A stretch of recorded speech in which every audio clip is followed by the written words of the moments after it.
Hi guys, இன்றைக்கி என்ன video அப்படின்னு சொல்லி பார்த்தீங்கன்னா கண்டென்ட் கிடைக்கல சரியா. ஸோ அதனால் வந்து இதையே ஒரு கண்டென்ட்டாக மேக் பண்ணி போடலாமே அப்படின்னு சொல்லிட்டு தான் வந்து ஒரு கண்டென்ட்டாக எடுத்துகிட்டு வந்திருக்கேன். கண்டிப்பாக எல்லாருக்கும் பிடிக்கும்னு சொல்லிட்டு நினைக்கிறேன். ஸோ இதை பார்த்து தான் வந்து நிறைய பேர் என்ன நினைப்பீங்க, இதை வந்து பப்ளிசிட்டிக்காக பண்ணுறோம் அப்படின்னு சொல்லிட்டு நினைப்பீங்க. சரி அப்படிலாம் இல்லை. ஸோ என் ஃப்ரெண்டு ஸ்ரீதிவ்யா அப்படின்னு சொன்னால் யாரும் நம்புவீங்களா நம்ப மாட்டீங்களான்னு தெரியல. காலையில என்ன விளையாட்டு காட்டுறாங்க, எப்படி எல்லாம் சோதிக்கிறாங்க. ஸோ என் ஃப்ரெண்டு ஸ்ரீதிவ்யா அப்படின்னு சொன்னால் யாரும் நம்புவீங்களா நம்ப மாட்டீங்களான்னு தெரியல. வருத்தப்படாத வாலிபர் சங்கம் ஹீரோயின் அந்த ஸ்ரீதிவ்யா.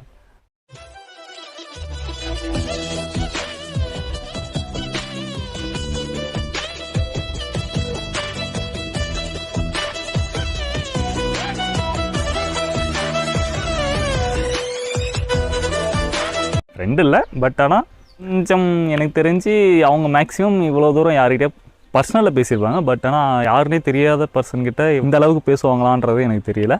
அது என்ன பேசியிருக்காங்க அப்படின்றத இந்த வீடியோவில் பார்த்தீங்கன்னா உங்களுக்கு புரியும். ஓகேவா? ஸோ அதுக்கு முன்னாடி இப்போ தான் நம்ம சேனல் ஃபஸ்ட் டைம் வரீங்கன்னா சப்ஸ்கிரைப் பண்ணிக்கோங்க. அப்படியே பக்கத்தில் இருக்கிற பெல் பட்டனை கிளிக் பண்ணிக்கோங்க. நான் போகிற வீடியோ உங்களுக்கு நோட்டிஃபிகேஷனாக வரும். வீடியோ ஃபுல்லாக என்டர்டைன்மெண்ட்டாக இருக்கும்போது ஜாலியாக என்ஜாய் பண்ணி பாருங்கள். வாங்க வீடியோக்குள்ளே போகலாம். சில வருஷத்துக்கு முன்னாடி பார்த்தீங்கன்னா நான் வந்து 2015, அதாவது எப்போனா 10th படிச்சுட்டு இருந்தேன் அப்போ. ஓகேவா? ஸோ அப்போ வந்து ஜாயின் ஆனேன். அப்போ வந்து எனக்கு சரியாக ட்விட்டரை பற்றி சரியாக தெரியாது. சும்மா ஏதோ அப்படின்னு தான் நினச்சிடுறேன். ஏன்னா அப்போ சின்ன பையன்லேயே 10th படிக்கிறேன். அப்போ எதுவுமே விஷயம் தெரியாது. ஸோ போக போக என்ன ஆச்சு அப்படின்னு சொல்லி பார்த்தீங்கன்னா, ஃபஸ்ட் டைம் ஸ்ரீதிவ்யா அப்போ தான் வந்து வருத்தப்படாத வாலிபர் சங்கம் படம்லாம் வந்து சரியான ஹிட்டு. ஸ்ரீதிவ்யாலாம் அப்போ சரியான ஃபேமஸ். சரின்னு சொல்லி நான் ட்விட்டரில் பார்த்தேன், ஃபாலோ பண்ணலான்னு சொல்லிட்டு ஃபாலோ பண்ணிட்டு இருந்தேன். ஓகேவா? ஸோ அப்படியே ஒரு 2 years பேக், அதாவது அதுக்கப்புறம் மொபைல் இல்லை. ஸோ அப்படி இப்படின்னு போயிடுச்சு. அதுக்கப்புறம் வந்து +2 மொபைல் இருந்துச்சு. ஓகேவா?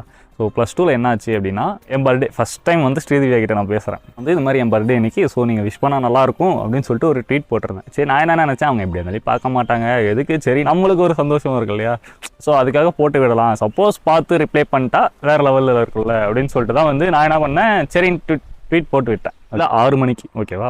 6:21 வந்து நான் ட்வீட் பண்ணியிருக்கேன். நான் அந்த ஸ்க்ரீன்ஷாட்டை வேணால் இந்த வீடியோவில் காட்டுறேன். அதான் என்னென்னா, sister today is my 18th birthday, ஒரு விஷஸ் சொல்லுங்கள் அப்படின்னு சொல்லிட்டு போட்டு ஸ்ரீதிவ்யா வந்து மென்ஷன் பண்ணியிருக்கேன். அப்புறம் வந்து ட்விட்டரில் என்னோடய ஐடின்னு பார்த்தீங்கன்னா @MyBroThanush அப்படின்னு சொல்லிட்டு இருக்கும். ஓகேவா? ஸோ அது எதனால் வச்சேன் அப்படின்னா, தனுஷ் ஃபேனு. ஸோ அதனால் அப்போ வந்து சரி இப்படி வச்சு பார்க்கலாமே அப்படின்னு சொல்லிட்டு வச்சேன். அது அப்படியே கடைசி வரையும் இது வரையும் அதான் மெயின்டைன் பண்ணிட்டுருக்கேன். ஸோ நீங்கள் போய்ட்டு கண்டிப்பாக அதில் ஃபாலோ பண்ணுங்கள். ஸோ அதுலேயும் நம்ம பேசலாம். ஓகேவா? அன்றைக்கி என் பர்த்டே அன்றைக்கே வந்து 9:54 வந்து ட்வீட் பண்ணியிருக்காங்க. என்னென்னா, ஹாப்பி பர்த்டே அப்படின்னு சொல்லி போட்டு ஒரு ஸ்மைலி போட்டு @MyBroThanush. அது வந்து என் ஐடி ட்விட்டர் யூஸ் பண்ணுறவங்களுக்கு தெரியும். ஸோ நம்மளை மென்ஷன் பண்ணால் தான் வந்து அது நமக்கு சொன்னதாக சொல்லி அர்த்தம். ஸோ என்னை மென்ஷன் பண்ணி ஹாப்பி பர்த்டே அப்படின்னு சொல்லியிருக்காங்க. ஸோ அதுதான் வந்து ஃபஸ்ட் டைம் நான் ஸ்ரீதிவ்யா கிட்டே பேசுனது. ஸோ அது ஒரு மெமரபிள் மூமெண்ட்டாக இருக்கும். எப்படின்னா, நான் வந்து ட்வீட் பண்ணிவிட்டு பார்க்கல. நேற்று என் பர்த்டே முடிஞ்சுன்னா இன்றைக்கி நைட்டு தான் நான் வந்து பார்க்குறேன். சரிங்களா? ஸோ இன்றைக்கி நைட்டு பார்க்குறேன், நைட்டு ஒரு 10 மணி சம்திங் பார்க்குறேன். என்னடா அது அப்படின்னு சொல்லி பார்த்தா ஏகப்பட்ட விஷஸ் வந்துருந்துச்சு. சரி உள்ளே போய் பார்த்தா யாருன்னா நம்ம ஸ்ரீதிவ்யா வந்து விஷ் பண்ணியிருக்காங்க அங்கே. ஸோ அதுக்கு பார்த்தீங்கன்னா ஏகப்பட்ட கமெண்ட்ஸு எல்லாம் நிறையா இருந்துச்சு. ஸோ என்னுடைய ஃபஸ்ட் டைம் வந்து என் பர்த்டேக்கு வந்து ஒரு செலிப்ரிட்டி விஷ் பண்ணுறாங்கன்னா அது ஸ்ரீதிவ்யா தான். ஸோ அப்போயே ஸ்ரீதிவ்யாவை பிடிக்கும், இது வரையும் பிடிக்கும். ஸோ அப்போ அதுக்கப்புறம் பார்த்தீங்கன்னா இன்னும் கொஞ்சம் பிடிக்க ஆரம்பிச்சிருச்சு. 12th அந்த டைமில் தான் என் பர்த்டேக்கு விஷ் பண்ணாங்க. சரி அப்புறம் என்ன ஆச்சுன்னு பார்த்தீங்கன்னா, மார்ச் ஏப்ரல்லாம் வந்து 12th பப்ளிக் எக்ஸாம் வந்துடும். அதை வேற ஞாபகப்படுத்திட்டீங்க, நெஞ்சமெல்லாம் பொண்ணா இருக்கு தம்பி, மறக்க முடியல. எமோஷனல் ஆகாதீங்க, இன்னொரு டைம் பேசி பார்க்கலாமே அப்படின்னு ஒரு ஐடியா எனக்கு வந்துச்சு. சரின்னு சொல்லி அப்பயும் பேசினேன். ஸோ அது நான் 12th படிக்கிறேன்னு எனக்கு தெரியும், அவங்களுக்கு தெரியாதுல்ல. ஸோ அதே மாதிரி நானும் ஒரு ட்வீட் பண்ணேன். இது மாதிரி இப்போ 12th எக்ஸாம் போயிட்டுருக்கு எனக்கு, ஸோ ஒரு விஷ் பண்ணிங்கன்னா நல்லாயிருக்கும் அப்படின்னு சொல்லிட்டு சொல்கிறேன். ஸோ உடனே அது கீழே பார்த்தீங்கன்னா ஆல் த பெஸ்ட் அப்படின்னு சொல்லிட்டு ஒரு ட்வீட் வருது. ஸோ இதெல்லாம் நீங்கள் நம்புவீங்களா நம்ப மாட்டீங்களான்னு எனக்கு தெரியாது, பட் ஆனால் உண்மை. ஓகேவா? ஸோ வேணா நீங்கள் செக் பண்ணி கூட பார்த்துக்கோங்க. ஸ்ரீதிவ்யா ஐடிக்குள்ளே போனீங்கன்னா மென்ஷன் பண்ணி ட்வீட் பண்ணது இருக்கும். என் ஐடிக்குள்ளே வந்தீங்கன்னா என்ன மென்ஷன் பண்ணிட்டு ஃபஸ்ட்டு வந்தீங்கன்னா என் ஐடிக்குள்ளேயே அது மட்டும் தான் வந்து பின் பண்ணி வச்சிருப்பேன். அதுதான் முன்னாடி இருக்கும். நீங்கள் அதை பார்த்துட்டதுக்கப்புறம் தான் என் அக்கௌண்ட்டுக்குள்ளேயே வருவீங்க. ஆல் த பெஸ்ட் அப்படின்ட்டாங்க. என்னால் ஒன்றுமே பண்ண முடியல. என்னடா அது இவங்க பேசிகிட்டே இருக்காங்களே நம்மக்கிட்ட அப்படின்னு சொல்லி, மற்றவங்ககிட்ட யார்கிட்ட இவ்வளோ இதாக பேசியிருக்காங்களா என்னன்னு தெரியல, நம்மகிட்ட பேசுகிறாங்களே அப்படின்னு சொல்லிட்டு சரி ஓகே தேங்க்ஸ் அப்படின்னு சொல்லிட்டு நானும் அமைதியாயிட்டேன். அந்த ட்வீட் அப்படின்னு சொல்லி பார்த்தீங்கன்னா வந்து அது போட்டு ஜஸ்ட்டு ஒரு 2 நிமிஷம் 3 நிமிஷம் தான் இருக்கும். அதுக்குள்ளே எனக்கு ரிப்ளை வந்துருச்சு. ஸோ அதெல்லாம் வந்து ஒரு மெமரபிளான மூமெண்ட். ஸோ அதுக்கப்புறம் என்ன ஆச்சு அப்படின்னா, மறுபடியும் பேசினேன் ஸ்ரீதிவ்யா கிட்ட. அவங்க வந்து ஒரு போஸ்ட் போட்டிருந்தாங்க. ஓகேவா? ஒரு குழந்தைய வச்சுட்டு இருக்கிற மாதிரி ஃபோட்டோ போட்டாங்க. சரி நான் என்ன பண்ணேன், யாரோட குழந்தை நம்மளுக்கு தெரியாது இல்லையா. ஸோ எல்லோரும் காமனாக கேட்குற மாதிரி நானும் அந்த கேள்வி கேட்டேன். ஸோ இது யாருடைய குழந்தை அப்படின்னதுக்கு உடனே கீழே ரிப்ளை பண்ணுறாங்க. என்னென்னா, one of my fans son, அதாவது அவங்களுடைய ரசிகரோட குழந்தை அப்படின்னு சொல்லிட்டு ட்வீட் பண்ணுறாங்க. இது ஏன் எத்தனையோ பேர் அந்த கேள்வி கேட்டாங்களே, நமக்கு மட்டும் ஏன் ட்வீட் பண்ணாங்கன்னு தான் எனக்கு தெரியல. ஸோ அதுக்கப்புறம் இன்னும் கொஞ்சம் நெருக்காயிட்டோம். ஸோ ஃபஸ்ட்டு பர்த்டேக்கு விஷ் பண்ணாங்க, அப்புறம் எக்ஸாமுக்கு வந்து ஆல் தி பெஸ்ட் சொன்னாங்க. இப்போ வந்து நான் நார்மலாக கேட்ட ஒரு கொஷனுக்கு வந்து ரிப்ளை பண்ணியிருக்கேன்.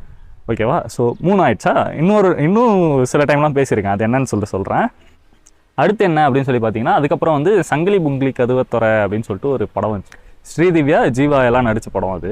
ஸோ அந்த படம் என்ன பார்த்தீங்கன்னா பாக்ஸ் ஆஃபீஸில் அப்போ கொஞ்சம் ஹிட் ஆகிடுச்சு. ஸோ அதை வந்து வீடியோவாக மேக் பண்ணி ஸ்ரீதிவ்யாவை எல்லாரையும் மென்ஷன் பண்ணி போட்டிருந்தேன். அதுக்கு வந்து ஸ்ரீதிவ்யா என்ன பண்ணிடுறாங்க, ரீட்வீட் பண்ணியிருக்காங்க. ரீட்வீட்னா அதாவது நம்ம போஸ்ட்டை வந்து அவங்களுடைய அக்கௌண்ட்லேயும் போய் பார்க்கலாம், அந்த மாதிரி தான். ஓகேவா? ஸோ ரீட்வீட் பண்ணியிருக்காங்க. அதையும் வந்து நான் உங்களுக்கு காட்டுறேன். 4 ஆச்சா? அதுக்கப்புறம் என்ன பண்ணேன் அப்படின்னா, சங்கிலி புங்கிலி கதவை தர படத்தை வந்து தேட்டரில் போய் பார்த்தேன். ஸோ அதையும் வந்து ஒரு ட்வீட் பண்ணி விட்டேன். படத்தை பார்த்துட்ருக்கேன் அப்படின்னு சொல்லிட்டு போகிறேன். அதுக்கு வந்து லைக் பண்ணியிருக்காங்க. அதுக்கப்புறம் இன்னும் சில இதெல்லாம் இருக்குது, சொல்கிறாருங்க.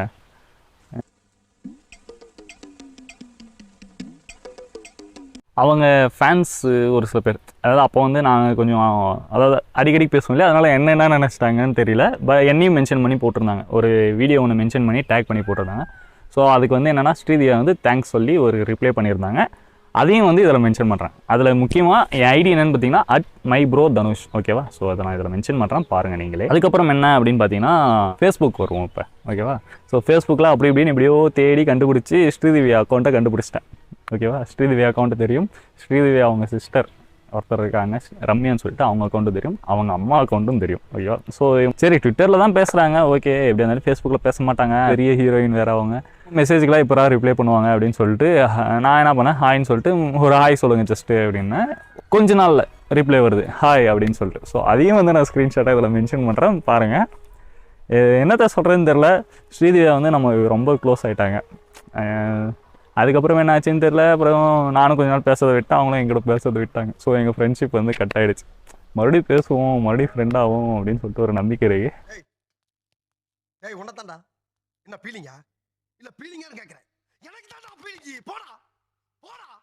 இதுக்கு முன்னாடி இன்னொரு விஷயம் என்னன்னா வந்து, ஸ்ரீதிவ்யாவும் நானும் வந்து ஒரே டைமில் தான் வந்து அக்கௌண்ட், அதாவது முன்ன பின்ன மட்டும்தான் ட்விட்டர் அக்கௌண்ட்டே வந்து ஓப்பன் பண்ணியிருப்போம். ஏப்ரல் 2015 நான் அக்கௌண்ட் ஓப்பன் பண்ணேன். அவங்க வந்து மே 2015 வந்து அக்கௌண்ட் ஓப்பன் பண்ணுறாங்க.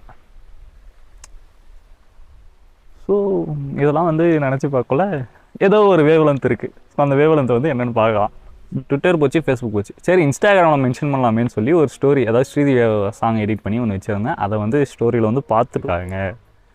ஸோ அதுதான் சொல்கிறேன், நம்ம எவ்வளோ கீழே இருந்தாலும் அவங்க வந்து நம்மளை மதித்து நம்ம ஏதோ ஒன்று அவங்களுக்காக பண்ணுறோம் அப்படின்னும் போது அவங்க திரும்பி ரிப்ளை பண்ணுறாங்க இல்லையா. ஸோ அதுதான், அந்த மனசு தான் சார் கடவுள்.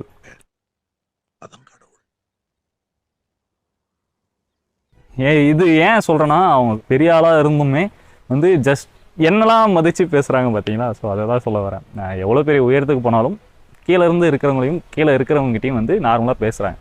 ஸோ அதுதான் வந்து ஒரு பெரிய பாயிண்ட்டு, ப்ளஸ் பாயிண்ட்டுன்னு சொல்லலாம். இல்லை அடுத்து என்ன அப்படின்னு சொல்லி பார்த்தீங்கன்னா, ஸ்ரீதிவ்யா கிட்டே இத்தனை நாள் பேசிகிட்டு இருந்தோம். அப்புறம் என்ன ஆச்சு, அவங்க கொஞ்ச நாளாக வந்து ட்விட்டர் பக்கமே வராமல் இருந்தாங்க. நான் நிறைய ட்வீட் நானும் மெசேஜ் பண்ணேன். ஸோ அதுக்கும் வந்து அவங்க ரிப்ளை பண்ணாமல் இருந்தாங்க. நான் என்ன பண்ணேன், சும்மா ஒரு நோட்ஸ் மாதிரி க்ரியேட் பண்ணி, மொபைலில் தான் சொல்கிறேன், சும்மா நோட்ஸ் மாதிரி க்ரியேட் பண்ணி நேமு இதெல்லாம் மென்ஷன் பண்ணி போட்டு, இது மாதிரி இவங்க மிஸ் ஆகிட்டாங்க, யாராவது எங்கேயாவது பார்த்தீங்கன்னா கண்டுபிடிச்சி சொல்லுங்கள், இப்போலாம் ஆன்லைனுக்கு வரதே இல்லை அப்படின்னு சொல்லி சும்மா ஃபன்னுக்காக ஒன்று போட்டிருந்தேன் அவங்கள மென்ஷன் பண்ணி. அது என்னென்னு பார்த்தீங்கன்னா, திடீர்னு நிறைய பேர் பார்த்து லைக்லாம் பண்ணி ரீட்வீட்லாம் பண்ணிட்டாங்க. ரீட்வீட்னா அதாவது அவங்களும் ஷேர் பண்ணாங்கன்னு வச்சுக்கோங்களேன், ஷேர் மாதிரி அது. ஸோ அவங்களும் ஷேர் பண்ணாங்க, அது எப்படியோ ஸ்ரீதிவ்யா கிட்ட போயிடுச்சு. ஸ்ரீதிவ்யா என்ன பண்ணியிருக்காங்கன்னா, அதை பார்த்துட்டு வந்து சிரிச்சிருக்காங்க. சிரித்து ஒரு ஸ்மைலி போட்டு அவங்களும் ஷேர் பண்ணியிருக்காங்க. ஸோ அது ஒரு மெமரபிள் மூமெண்ட். ஸோ ஸ்ரீதிவ்யா கிட்ட வந்து அடிக்கடியாக பேசிகிட்டு இருந்தேன். அதனால் இன்னும் ஜாலியாக ஃபன்னாக இருந்துச்சு. அவங்க எப்படி எடுத்துக்கிட்டாங்கன்னு தெரியல, பட் ஆனால் எனக்கு ஜாலியாக சந்தோஷமாக இருந்துச்சு. அதுக்கப்புறம் மறுபடியும் பேசலாம். ஸோ எல்லாமே வந்து மேக்ஸிமம் வந்து நான் ட்விட்டரில் பேசுனது யாருக்கிட்டனா ஸ்ரீதிவ்யா கிட்ட மட்டும்தான். ஸோ பார்க்கலாம், இந்த வீடியோ பார்த்துட்டு மேபி இந்த வீடியோ கீழேயும் கமெண்ட் பண்ணலாம், இல்லை இந்த வீடியோவை பார்த்துட்டு ட்விட்டரில் ஏதாவது சொன்னாலும் நல்லா இருக்கும்னு நினைக்கிறேன். பார்ப்போம், கண்டிப்பாக முடிஞ்ச அளவுக்கு ஷேர் பண்ணலாம். நீங்களும் பேசணும் அப்படின்னு நினச்சிங்கன்னா நீங்கள் யார்கிட்ட வேணாலும் பேசலாம். அதுக்கு ட்விட்டர் அக்கௌண்ட் ஓப்பன் பண்ணுங்கள். ட்விட்டர் அக்கௌண்ட் ஓப்பன் பண்ணிவிட்டு அவங்கள ஃபாலோ பண்ணுங்கள், அப்படியே நம்மளையும் ஃபாலோ பண்ணிக்கோங்க. ஓகேவா? ட்விட்டரில் நம்மளும் ட்வீட் பண்ணிட்டு தான் இருக்கும், @mybro_dhanush. ஓகேவா? இதுதான் நம்ம ஐடி. நான் இதில் மென்ஷன் பண்ணுறேன், பாருங்கள். கண்டிப்பாக இந்த வீடியோ பிடிச்சிருக்கும், ஜாலியாக ஃபன்னாக இருந்திருக்கும். நிறைய பேர் பொறாமப்படுவீங்கன்னு நினைக்கிறேன். இல்லை இவன் பொய் சொல்கிறோம் அப்படின்னு சொல்லி நினைக்கிறீங்க. பொய் சொல்கிறதுக்கான ஒரு விஷயம் இல்லை. நான் எப்பயுமே சொன்னால் உங்ககிட்ட உண்மையை மட்டும் தான் சொல்லுவேன். ஸோ அதுதான் விஷயம். ஓகேவா? கண்டிப்பாக வீடியோ பிடிச்சிருக்கும். லைக் பண்ணுங்கள், கமெண்ட் பண்ணுங்கள். இந்த வீடியோ ஸ்ரீதிவ்யாவுக்கு ஷேர் பண்ணிவிடுங்க. நம்ம ஸ்ரீதிவ்யாவை இந்த முடிஞ்ச அளவுக்கு ஷேர் பண்ணி இந்த வீடியோவை பார்க்க வைக்கலாம். பார்க்க வச்சு கீழே கமெண்ட் பண்ண வைக்கலாம். அப்படி இல்லைனா இந்த வீடியோ வந்து ட்விட்டரில் நான் ஷேர் பண்ணுறேன், பார்க்கலாம் அங்கே ஏதாவது நடக்குதா அப்படின்னு சொல்லிட்டு பார்க்கலாம். கண்டிப்பாக வந்து ஸ்ரீதேவியை பார்ப்பாங்க அப்படின்னு ஒரு நம்பிக்கை இருக்குது எனக்கு. இருந்தாலும் நம்பிக்கையோட பண்ணலாமே, கண்டிப்பாக நல்லா தான் நடக்கும். இதோட வீடியோ முடிச்சுக்கிறேன். கண்டிப்பாக வந்து அடுத்த வீடியோ வந்து ஒரு சர்ப்ரைஸ் வீடியோ இருக்குது, சொல்கிறேன் அது என்னன்றது சொல்கிறேன். கூடிய விரைவில் அது தெரிய வரும் எல்லாருக்கும். வீடியோ கண்டிப்பாக பிடிச்சிருக்கும். லைக் பண்ணுங்கள், கமெண்ட் பண்ணுங்கள், அப்படியே உங்கள் ஃப்ரெண்ட்ஸுக்கு ஷேர் பண்ணிவிட்டு இவங்களாம் ஸ்ரீதேவியா கூட பேசுகிறீங்கப்பா, இவங்களும் ஸ்ரீதேவியாவும் ஃப்ரெண்ட்ஸுப்பா அப்படின்னு சொல்லி நீங்களும் ஷேர் பண்ணி விடுங்க. நிறைய பேர் பார்ப்பாங்க, நம்மளுக்கும் வியூஸ் வரும். ஸோ அவ்வளோதான் மேட்ரு, வேறு ஒன்றும் இல்லை. அடுத்த வீடியோவில் பார்க்கலாம். பாய்.